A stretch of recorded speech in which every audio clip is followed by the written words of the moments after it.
YouTube, what's going on? Welcome back to my channel, Overlord Alex Gaming. Today's video is going to be covering a Karpov-38 build that could be using the Angry Adder and some of the other Karpov-38 guns that we have in the game.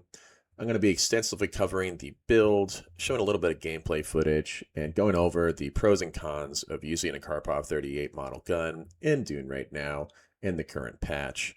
Fingers crossed it actually gets buffed at some point. But let's get right into it.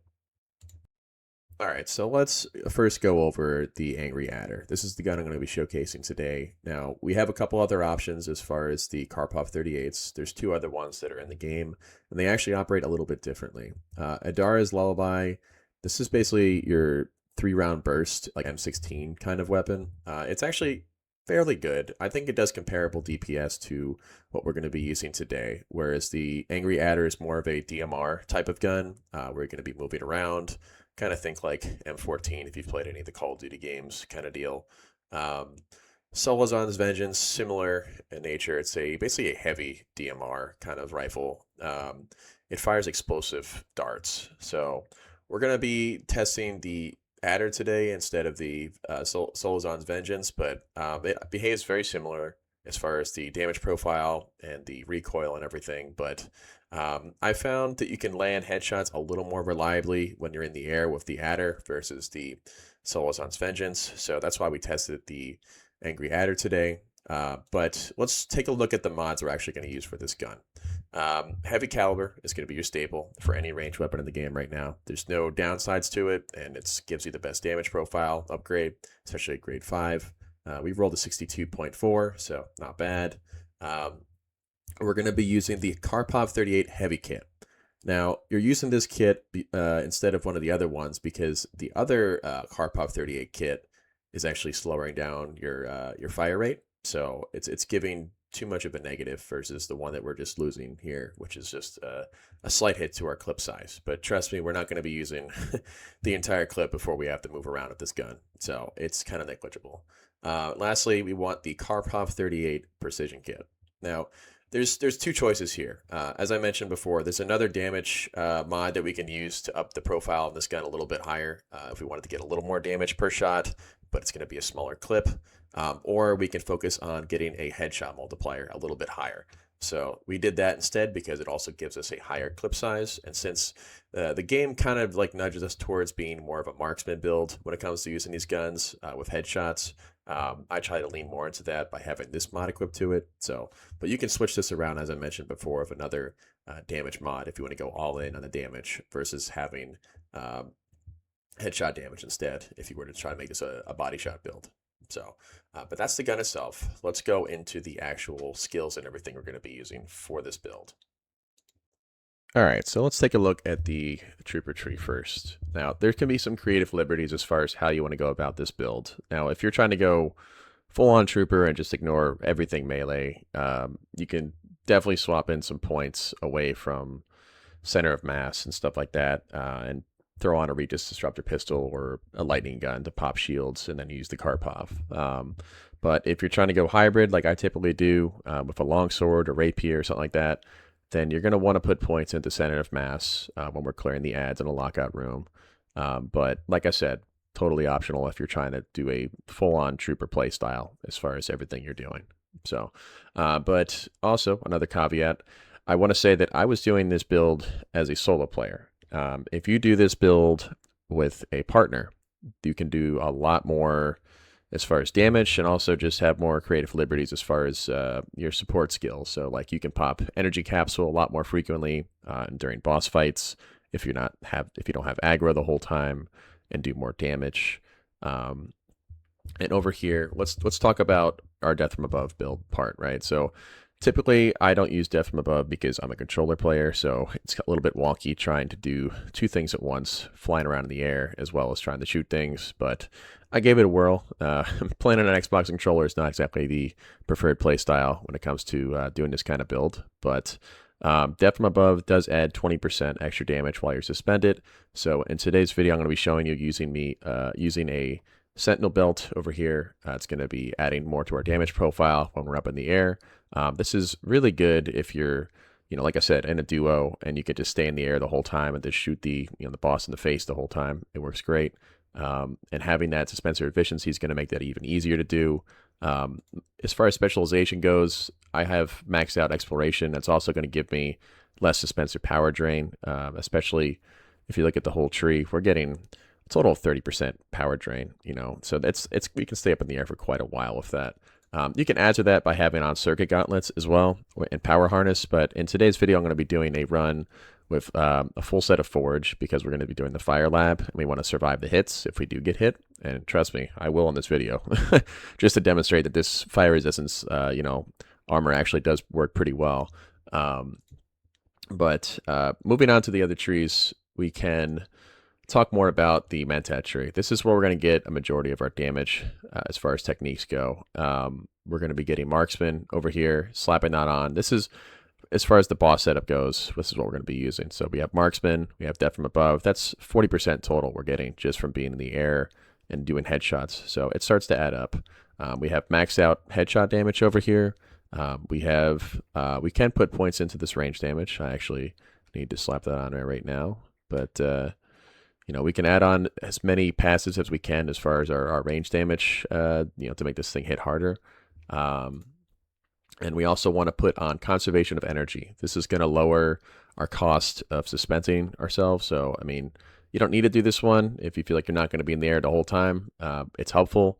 Going back to the trooper tree, we could hypothetically put on battle hardened and explosive grenade if we want reflexive reload, if we want to just spam this thing the whole time. And like I said, if you have a partner that's using a shotgun or something, a tractor field's good, but it's going to kill all your headshot damage, so it's going to be kind of hard to have somebody who's not running a headshot build if you're using that. So, but moving on to the Bene Gesserit tree over here, we have, for logout room clears, we're using Manipulate, we're using Weirding Step for one of our abilities, Compel, the usual stuff, guys. I mean, this is all just, we swap this in for clearing the ads. It makes it a lot easier. We're putting our usual stuff on. We can put 1 point in the recovery. You can put multiple if you want to survive the fire a little bit better for the fire lab, for example. Poison tolerance, you can also optionally put points into that as well. I have max combat, like I said, so this is 37 loose points you can throw anywhere you want if you want to have some sort of creative liberty with the build. Vitality, the usual, self-healing. And moving on to the Blade Master tree, and because we're running hybrid, we still have points into knee charge. We have field medicine, optimized, general conditioning, or the usual over here, guys, with the passives. But that is, as far as the skills, that's what we're going to be running. Now, armor-wise, like I said, this is going to be dependent on which lab you run. In one of my other videos, I covered the different armor sets that I use depending on which lab we have. In today's video, I'm going to be running a full set of Forge with double fire resistance to basically tank the hits at level 40 a little bit easier and have it be more forgiving. Now, you can run different armor sets for this. Like I said, you can run Power Harness, Circuit Gauntlets if you really want to stay in the air the whole time. And if you know you can dodge the fire hits at level 40 and get a heal off if you can, then go for it. But, depending on which lab we run, I mean, for lightning, as I mentioned in my other video, run a full set of Bulwark with double dart resistance. Poison, you can run Forge with double blade resistance. Same with Darkness. Old Quarry, I would run double dart resistance with Pincushion, and you can run this build with that, or you can even run Bulwark, but, it's going to be a little bit harder. But I will do another video that will go into greater detail as far as the different armor sets that I use for the labs that are updated. I've made a couple of adjustments in my last video for that, but for this video, let's dive into the fire lab, and you guys can see some footage of that. Alright guys, so for this fight, you're going to see me use what I mentioned before. I'm going to have Compel on my bar, I'm going to have Knee Charge to take care of the ads, and I'm going to try actually Solido Decoy. Now, with the Angry Adder, because it's got poison dots, it's going to be a little bit more challenging to try to use that, so I don't have too much luck using the decoy, but if you're doing this solo and you're using the other Karpov that doesn't have the poison damage, you might have more luck than I did for this fight. Now, there is also some other creative liberties you can take. You can keep on Manipulate Instability if you want to do more damage to the ad in this phase of the fight versus having Conservation of Energy, but you're going to have less, suspenser time up there. So As you can see during the fight, I've taken quite a few hits with the Forge armor, and it's got double fire resistance at level 40, so you can actually take some solid damage there. Using the Sentinel belt also is it's fun. I mean, you can definitely have it could be an easier time, it could be a harder time to use with the full suspensor belt. I would definitely want to do some more testing on that, but I found that the Sentinel belt, if I had a duo for this fight, I could just stay in the air probably 80% of the fight and just shoot the guy in the face. So it's a little harder solo, as you can see. You get your damage windows, you kind of reload, you run around. It's going to be the same thing for a lot of the other fights. The melee fights, I think, are actually where you could actually make it a little bit easier, especially if you stagger the boss a little bit with a knee charge or something. So but fire is one of the ones where you have to constantly be moving, and for a precision build like this, where you have to kind of run and gun, it could be a little bit challenging, as you can see on screen. The weapon itself is great for shooting the little fire rockets that she shoots at you for this fight, so I found that to be pretty helpful. But overall, I mean, as I mentioned before, there's definitely some pros and cons with this type of gun. It does consistent, reliable damage if you hit your headshots. Is it better damage than the triple shot, or is it better damage than the perforator? Absolutely not. Even melee might have this beat, to be honest. But you do get a little bit more ranged with it. I'm able to stand at the very edge of the arena when you're fighting the boss like this. The same can be done for the lightning boss. If you have a full set of bulwark on, you can tank some of his hits and just kind of shoot him in the face.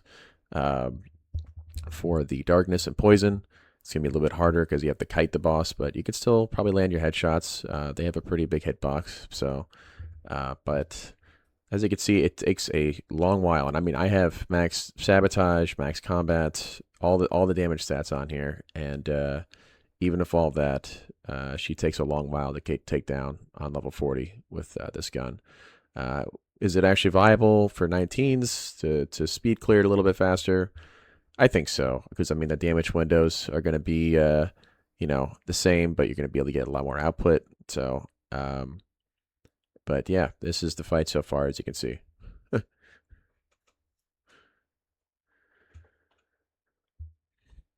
One other thing I do want to say about this gun is that firing it feels good. The gameplay feels good, but the results of it are just very lackluster. I feel like they need to take some time into the kitchen and fix this gun, as well as the other Karpov models, and actually give it a little more oomph. I feel like ranged weapons in general, outside of the scatter guns in this game, are pretty lackluster. Talking PvE here, not just PvP, but I feel like this gun especially, it has so much potential, but it just hits like a pea shooter, unfortunately. Same with the other Karpov models. But it's great to shoot, though. I mean, look at that. You feel like Boba Fett or one of the other characters in other universes. So that's what I like about it. But overall, guys, I hope you guys enjoyed the video. We're gonna finish it up right now, and don't forget to drop a like and subscribe. I'll be putting out more videos like this in the future, and more endgame guides as well as beginner guides. So tune in. And I can't wait to show more content for you guys. And if you have any suggestions on what to put out next, please leave that in the comments. I'd love to hear it. So take care and peace.